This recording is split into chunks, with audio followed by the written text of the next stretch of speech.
Hello बच्चों, कैसे हो। हम पढ़ रहे हैं हमारा चैप्टर वेव ऑप्टिक्स और पिछले लेक्चर में हमने वेव ऑप्टिक्स में पढ़ा था हाइगन्स प्रिंसिपल और हमने हाइगन्स थ्योरी को बहुत सही से समझा था। पूरा चैप्टर वेव ऑप्टिक्स हाइगन प्रिंसिपल पर ही बेस्ड है।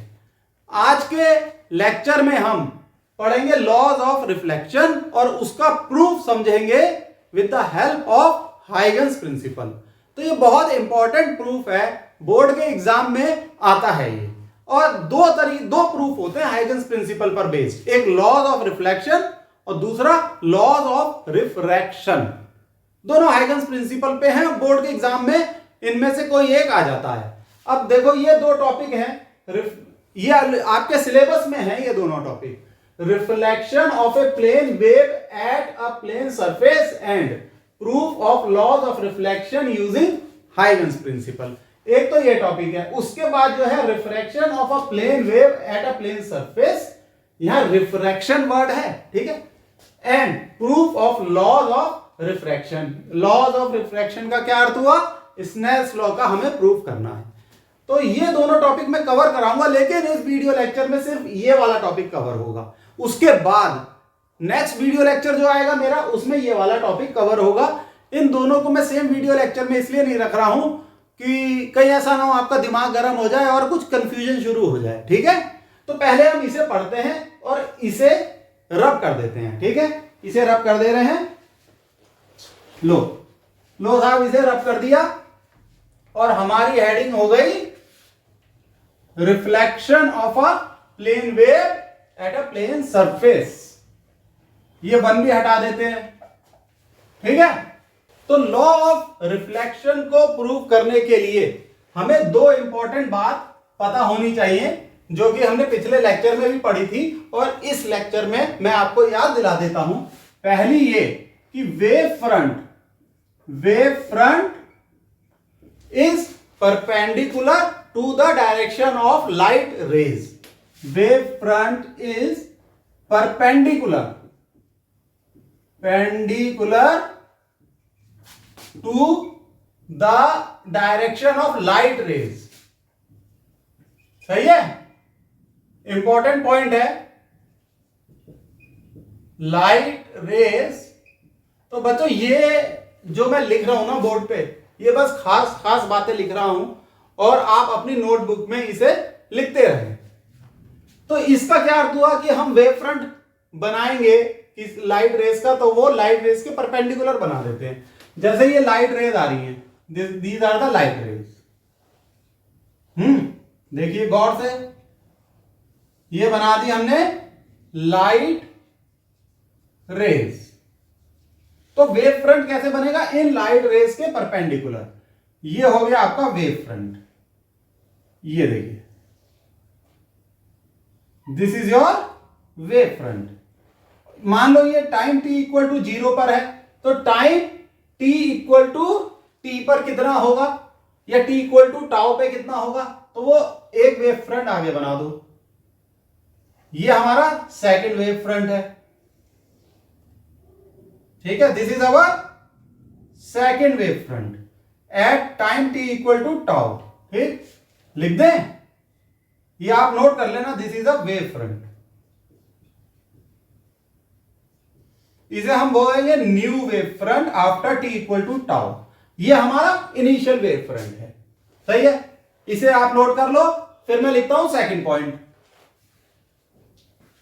बच्चों पहला पॉइंट मैंने रब कर दिया, क्योंकि हमारे कैमरामैन साहब कहते हैं कि ये जो रबिंग वाला पार्ट है इसको एडिट कर दिया करो, वो कैमरा ही रोक देते हैं। मुझे उनका ये सजेशन पसंद आया, इससे आपका टाइम बचता है।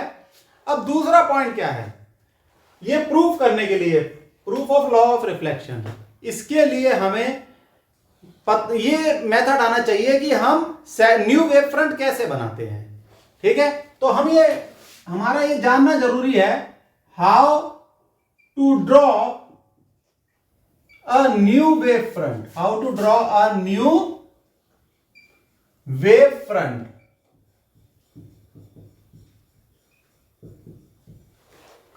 तो ये मेथड आपके लिए इंपॉर्टेंट है।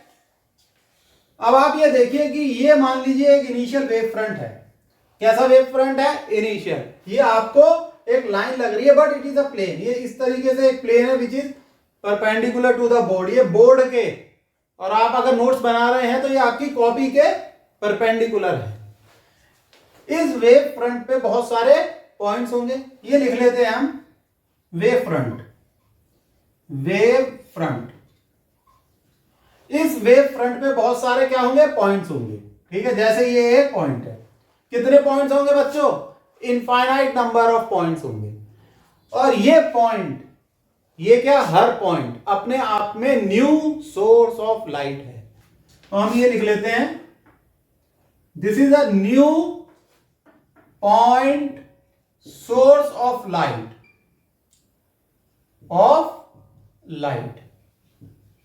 और हमें पता है कि सोर्स ऑफ लाइट से जो लाइट रेज निकलती है वो वेव की फॉर्म में निकलती है। ये तो कहती है हाइगन्स थ्योरी, लाइट जो है वेव्स की फॉर्म में निकलती हैं। कैसे निकलेंगी? इस तरीके से। ये देखो, ये निकली है, ठीक है, और ये निकली है ऐसे।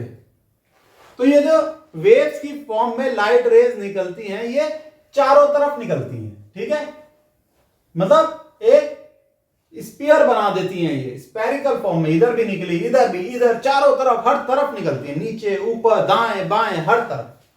लेकिन हम इतनी सारी रेज नहीं बना सकते, इसलिए हमने देखो ये बनाया। ठीक है, ये बनाया, ये इस तरीके से, ये हमने क्या बना दी? रेज। फिर हमने वो पॉइंट्स लिए इन रेज पे जो कि सेम फेज में है। ये तो बच्चों, अब ये सेम फेज का क्या अर्थ हुआ ये मैं आपको बता देता हूं। जैसे ये रे ऑफ लाइट है वेव की फॉर्म में, ठीक है, थोड़ा बड़ा बना दिया ये वेव की फॉर्म में। हालांकि वेव इतनी बड़ी नहीं होती है, रे ऑफ लाइट की वेव तो ऐसे होती है, देखो ये, मतलब it looks like a straight line. अब जैसे ये पॉइंट्स हैं, ये तीन ए बी सी, ये सेम फेज में, ठीक। ये पॉइंट्स हो गए डी ई और ये एफ, ये भी सेम फेज में है। तो ये अपोजिट फेज क्या हुआ? ए और डी अपोजिट फेज में है, ए और ई, ए और एफ ये अपोजिट फेज में है, बी और डी, बी के साथ ई, बी और एफ ये सब अपोजिट फेज में है। ठीक है, आगे ना बात समझ में? तो हमने क्या लिए? सेम फेज वाले पॉइंट्स को आपस में जोड़ दिया। ठीक है, ये जोड़ दिया, देखो। तो ये आपको एक सर्किल लग रहा होगा but it is a sphere, क्योंकि इस तरीके से हमने जो जोड़ा वो एक एनवलप की मदद से जोड़ा, मतलब एक एनवलप से जोड़ा। ये आपको इमेजिन करना होगा, एक एनवलप से जोड़ा तो क्या बना? एक स्फीयर बना। अब बात यह है कि क्या डायमीटर होगी इस स्फीयर की? मान लो v is speed of wave है और t equal to tau is time. तो v स्पीड से जब वेव चल रही है तो t टाइम में उसने कितना डिस्टेंस कवर किया? x which is v into tau. तो ये जो वेव चली आफ्टर t टाइम इसने इतना डिस्टेंस कवर किया, यहां से लेकर यहां तक, ये डिस्टेंस है v इंटू टाउ। तो इस स्फीयर की रेडियस क्या हो गई? v into tau. अब आप क्या करेंगे? कोई और पॉइंट लेंगे इस वेव फ्रंट पे और v इंटू टाउ की एक आर्क बना देंगे। ये पूरा सर्किल और ये पूरा आप बनाने की जरूरत नहीं है, आपने यहां से एक आर्क बना दी, ये बना दी। अब एक पॉइंट और लो, आर्क बना दो, ये बना दी। एक पॉइंट हमने ये लिया, आर्क बना दे, चले गए हम। ज्यादा आर्क बनाने की भी जरूरत नहीं है। ठीक है, अब हम इन आर्क के टेंजेंट को मिला देंगे। ठीक है, यहां लिख लेते हैं ये जो डिस्टेंस है आर्क का, जो रेडियस है, it is x equal to v into tau. आगे होगी बात समझ में?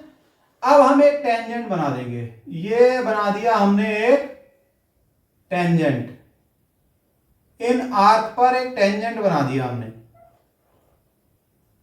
क्या बना दिया बच्चों? दिस इज अ टेंजेंट और ये टेंजेंट ही है हमारा न्यू वेव फ्रंट।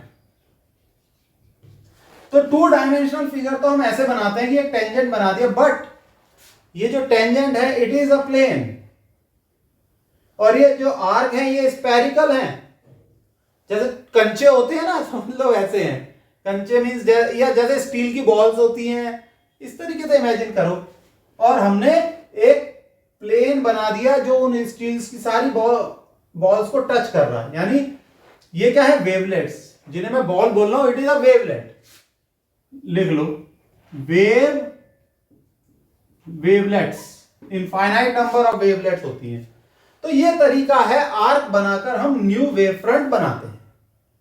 तो दो बातें अब आपको पता लग गई, पहला पॉइंट और दूसरा पॉइंट क्लियर हो गया। अब हम ये प्रूफ करेंगे, तो जब एग्जाम में ये प्रूफ आएगा तो आप ये 2 पॉइंट लिखना मत, ठीक, क्योंकि ये तो मैंने आपको एक्सप्लेन करा है पिछले लेक्चर का, क्योंकि प्रूफ इसके बगैर हो नहीं सकता, ठीक है, नोट डाउन कर लो बच्चों। अब हम अपने टॉपिक पे आ जाते हैं, proof of law of reflection by Huygens principle. तो जब रिफ्लेक्शन की बात हो रही है तो हम सबसे पहले एक रिफ्लेक्टिंग सरफेस बना देते हैं। रिफ्लेक्टिंग सरफेस आप अज्यूम कर लो ये एक मिरर है, तो ये है हमारा रिफ्लेक्टिंग सरफेस। क्या है ये रिफ्लेक्टिंग सरफेस? S dash. थोड़ा सा इसे ऐसे दिखा देते हैं जिससे ये फील आए कि ये एक रिफ्लेक्टिंग सरफेस है। अब इस पे 2 इंसिडेंट रे ऑफ लाइट बनाते हैं, यानी 2 रेज जो कि इस मिरर पे इंसिडेंट हैं। चलो ऐसे बना लेते हैं। पहली तो देखो, पहली है ये, पहली ये, दूसरी रे, इसे इंसिडेंट रे है, इसे I1 ले लो, ऐसे गई है, और I2 ऐसे, ये हो गई आपकी I2, ठीक, क्या हो गई है I2, दोनों पैरेलल हैं। I1 एंड I2 क्या है? इंसिडेंट रे। अब यहां एक नॉर्मल, अभी रुक जाओ, एक पहला वेव फ्रंट हमें बनाना है। इन दोनों रेस की मदद से जो वेव फ्रंट बनेगा वो कैसा होगा? इन दोनों रेस के परपेंडिकुलर होगा। Wave front is always perpendicular to the ray of light. तो ये है हमारा वेव फ्रंट। ये हमने एक परपेंडिकुलर लाइन खींच दी। ये लाइन I1 और I2 के परपेंडिकुलर है। इसे हम नाम दे देते हैं A B। थोड़ा सा डार्क कर देते हैं। ये क्या है? हमारा वेव फ्रंट है। लिख लेते हैं this is the wave front. Wave front, इसे हम इनिशियल वेव फ्रंट मान लेते हैं, यानी wave front at t equal to 0, t equal to 0 पे। ये 90 डिग्री मार्क कर दो, दिस इज 90 डिग्री।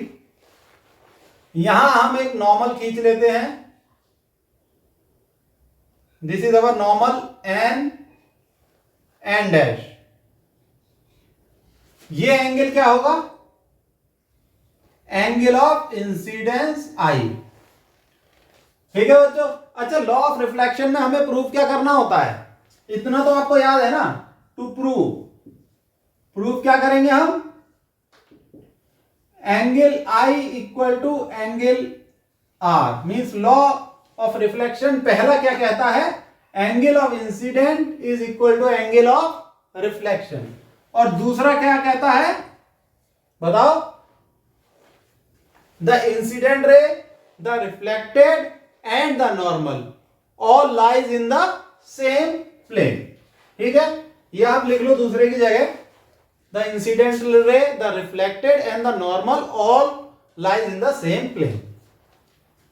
तो देखो बच्चों, ये एंगल I है, एंगल ऑफ इंसिडेंस। अब ये रे जो ऐसे आई, ये यहां आके रिफ्लेक्ट हो जाएगी और ये रिफ्लेक्ट हो गई। ये क्या हो गई? रिफ्लेक्ट हो गई। अब हमारा काम क्या है? We have to draw the new wave front, यानी कि अब हमें नया वेव फ्रंट बनाना है। आप ये सीखो वो कैसे बनेगा। उससे पहले ये लिख दो, ये एंगल क्या है?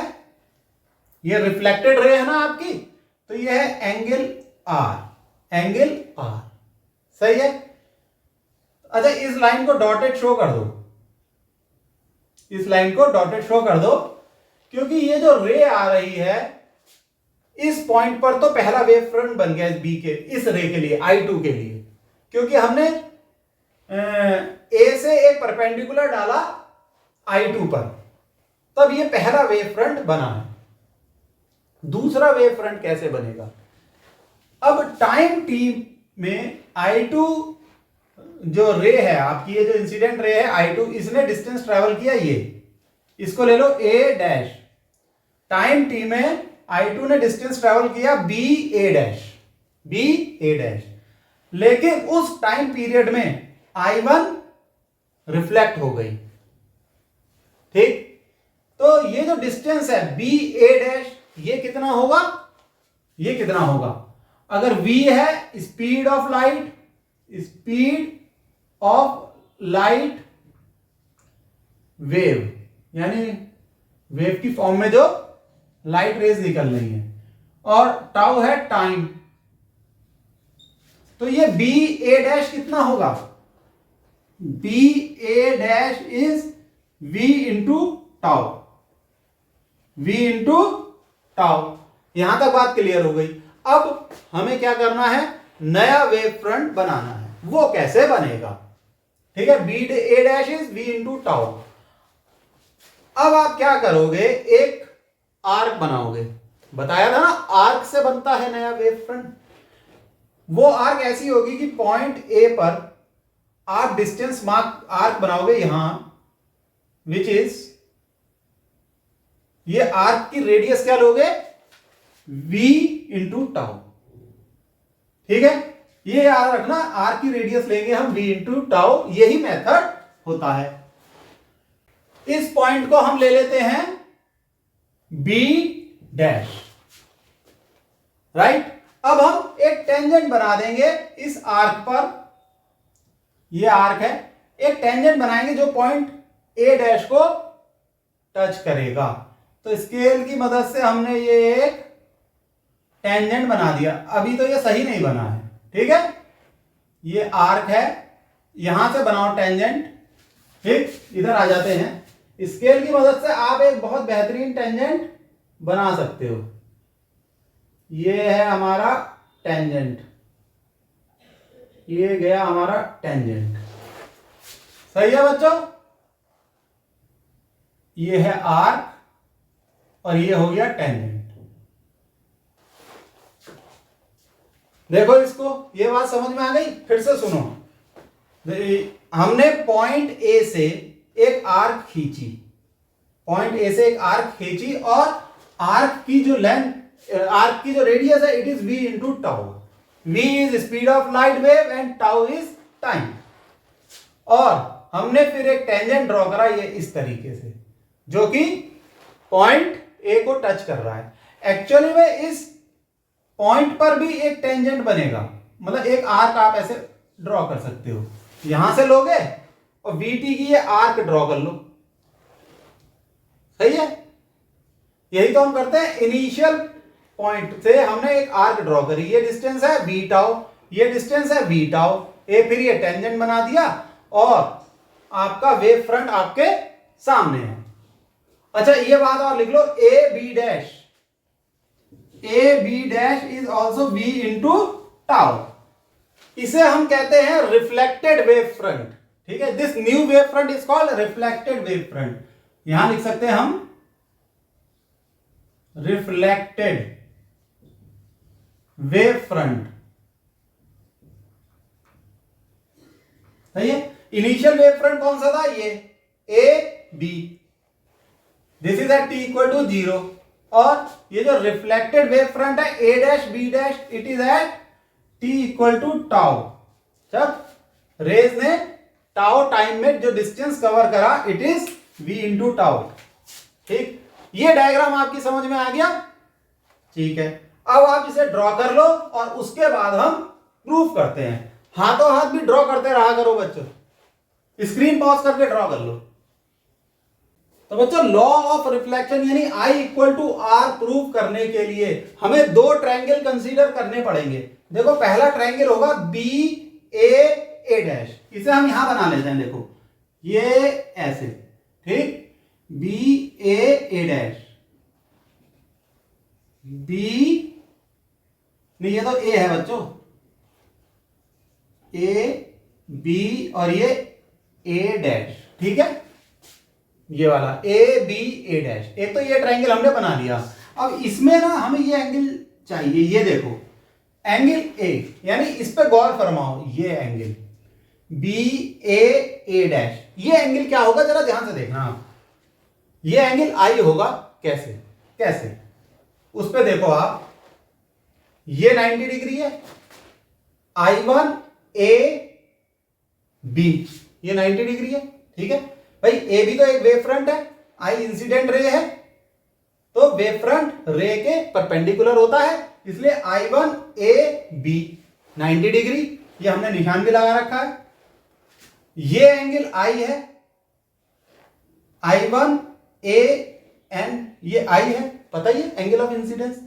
तो ये कितना होगा, अब ये लाइन मिटा रहा हूं, ये कितना होगा, ये एंगल, ये वाला एंगल भाई, ये 90, ये आई, तो ये 90 माइनस आई, कौन सा हुआ 90 minus I, N A B, N A B is 90 minus I.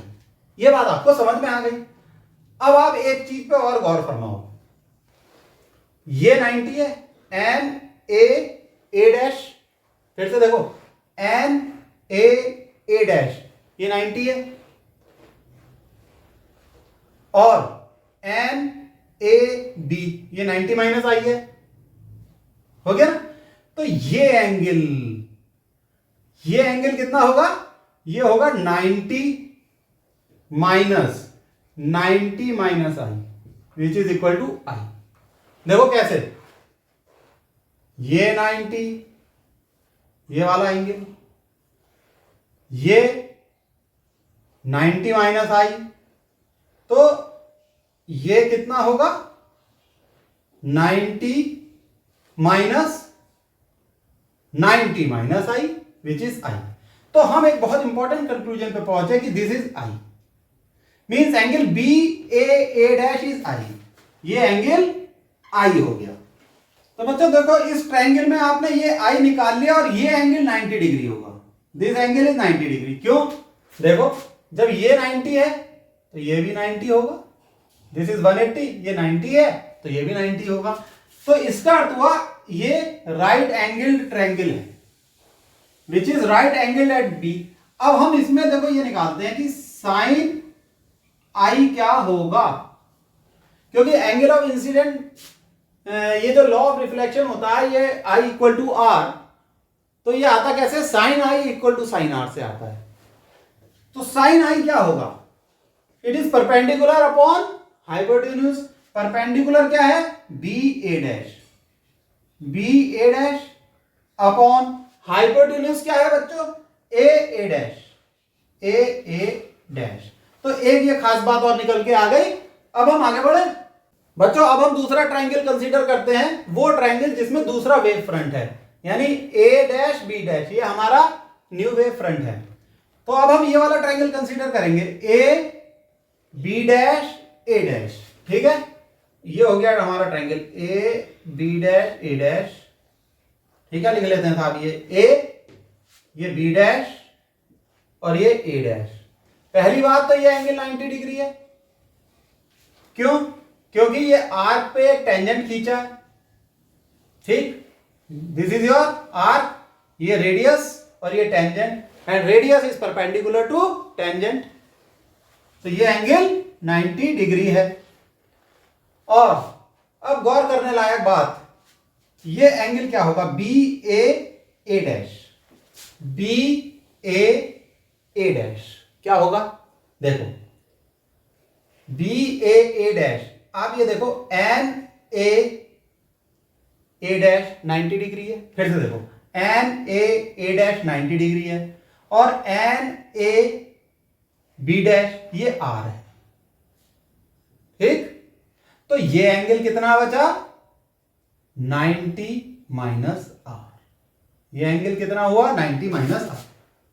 90 minus are. तो जब ये 90 माइनस आर है, ये 90 है, तो ये आपका हो जाएगा आर, क्योंकि इन तीनों का सम क्या होगा? 180 डिग्री। अब देखो ये राइट एंगल ट्रायंगल है बी डैश पे, तो साइन आर क्या होगा? साइन आर होता है परपेंडिकुलर अपॉन हाइपोटेन्यूज। परपेंडिकुलर हो गया ए बी डैश और हाइपोटेन्यूज हो गया ए डैश। ये बच्चों को पता है ना, hypotenuse is the longest side, ठीक है, इसलिए it is a dash is the hypotenuse. अब यहां हमारे पास ये दो इक्वेशन आ गई, साइन आई और साइन आर। अब हम निकाल लेते हैं sine I upon sine are. Sine I upon sine R, ये क्या हो जाएगा? B A dash upon A dash, B A dash upon A dash whole divided by sine R क्या हुआ? A B dash upon A dash, A B dash upon A dash. ठीक है, clear? नीचे का ए डैश कैंसिल हो जाएगा। ये हमने कर दिया इसे कैंसिल। इस लाइन को थोड़ा छोटा कर दो, तो ये आ जाएगा upon B A dash upon A B dash. ये आ गया आपका। और बी ए डैश क्या है? v into tau. A B dash क्या है? v into tau. हो गया ना? अब ये कैंसिल हो गया, दिस इज इक्वल टू 1। ये हमारा 1 आ गया। इसका क्या अर्थ हुआ? Sine I upon sine r is equal to 1। जब साइन आई अपॉन साइन आर 1 है, तो इसका अर्थ यह हुआ sine i is equal to sine are. Sine i is equal to sine r, और इसका अर्थ यह हुआ angle i equal to angle r. ठीक है, angle i equal to angle r, which means angle of incidence is equal to angle of reflection. तो पहला law of reflection आपका प्रूव हो गया। अब आप इसे नोट कर लो। तो बच्चों बोर्ड रब कर दिया है, और अब हम second law of reflection prove करेंगे।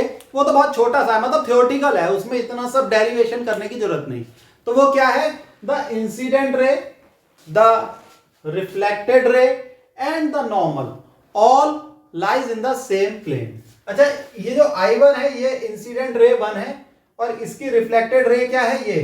ये गई, ये R1। और ये जो I2 है ये यहां पर मिरर को टच कर रही है, और इसकी जो इंसिडेंट रे होगी वो ये होगी, सॉरी रिफ्लेक्टेड रे होगी वो ये होगी R2 इसकी रिफ्लेक्टेड रे होगी। तो हमें ये प्रूव करना है ये इंसिडेंट रे, ये नॉर्मल और रिफ्लेक्टेड ये सेम प्लेन में लाई करती हैं। ये आप पढ़ भी चुके हो, लेकिन हमें हाइगन्स प्रिंसिपल की मदद से प्रूव करना है। Huygens principle means wave front वाले कंसेप्ट से है।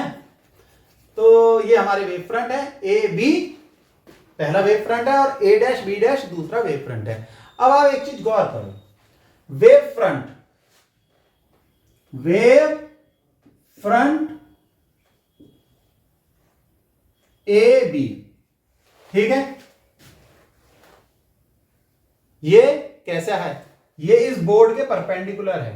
ये जो ए बी है ये एक प्लेन है, इसको आप लाइन मत समझ लेना, ये इस बोर्ड के ऐसे परपेंडिकुलर है, ऐसे जा रहा है बोर्ड के परपेंडिकुलर, ठीक।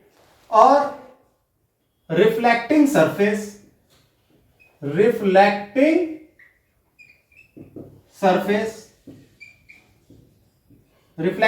कौन सा हुआ? एस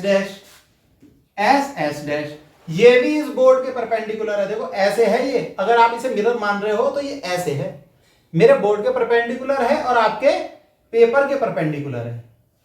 और दूसरा wave front means new wave front, and new wave front क्या है आपका? ए डैश बी डैश, ठीक। ये भी इस बोर्ड के परपेंडिकुलर है, ये ऐसे है, देखो उल्टे हाथ से दिखाता हूं, ऐसे, ये ऐसे है। तो अब आप देखो ये 3 वेव फ्रंट होगा, ये पहला वाला वेव फ्रंट जो कि बोर्ड के परपेंडिकुलर है, ये रिफ्लेक्टिंग सरफेस, ठीक है, ये भी बोर्ड के परपेंडिकुलर प्लेन है ये, और ये न्यू वेव फ्रंट, ये भी एक प्लेन है जो कि बोर्ड के परपेंडिकुलर है। लिख लो are all are in the same plane, all are in the same plane. तो वो प्लेन कौन सा होगा, यानी एक ऐसा प्लेन जो बोर्ड के परपेंडिकुलर है। ये तीनों, ये वेव फ्रंट, ये रिफ्लेक्टिंग सरफेस और ये वाला वेव फ्रंट, ये तीनों एक ऐसे प्लेन में लाई कर रहे हैं जो बोर्ड के परपेंडिकुलर है, यानी सेम प्लेन में लाई कर रहे हैं। तो all are in the same plane which is perpendicular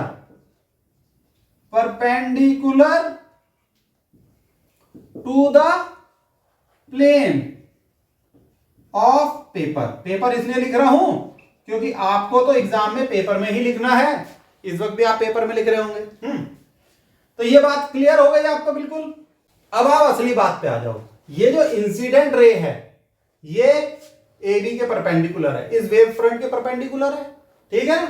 ये साइन बना रखा हमने और बता भी दिया क्यों परपेंडिकुलर है। Incident ray is perpendicular to A B, ये वाली भी। दूसरी बात, ये जो आपकी ये है नॉर्मल, ये इसके एस एस डैश के परपेंडिकुलर है, और ये जो रिफ्लेक्टेड रे है ये दूसरे वेव फ्रंट के परपेंडिकुलर है, ठीक है। तो ये लिख लेते हैं इंसिडेंट रे,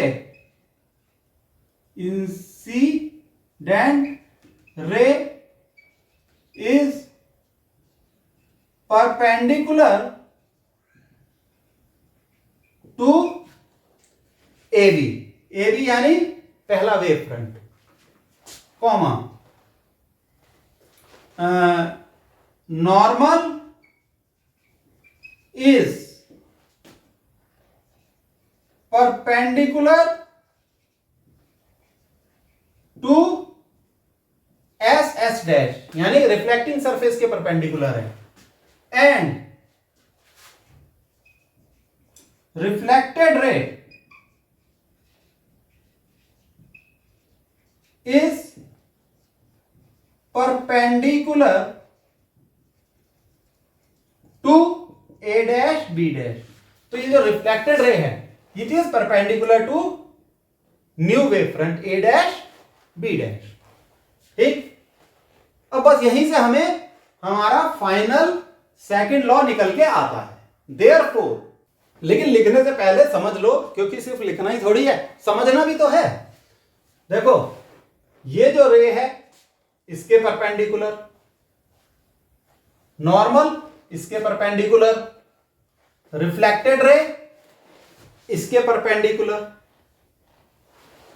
तो ये तीनों रे परपेंडिकुलर है उस प्लेन के जो कि इस बोर्ड के परपेंडिकुलर है।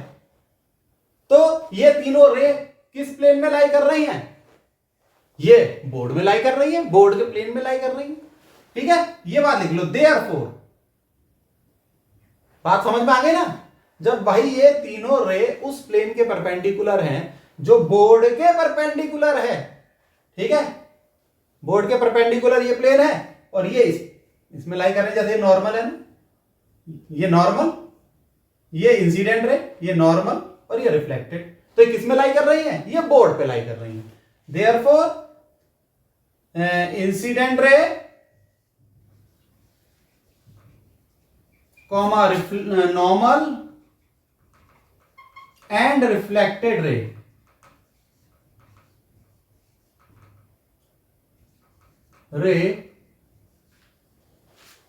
lies in the same plane, that is the plane of paper। आपका तो पेपर ही होगा ना। तो ये है बच्चों proof of second part of law of reflection.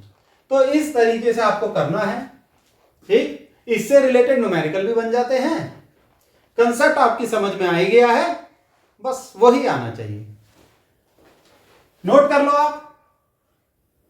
तो ठीक है बच्चों, नेक्स्ट वीडियो में लॉ ऑफ रिफ्रैक्शन पढ़ेंगे। ठीक, टाटा।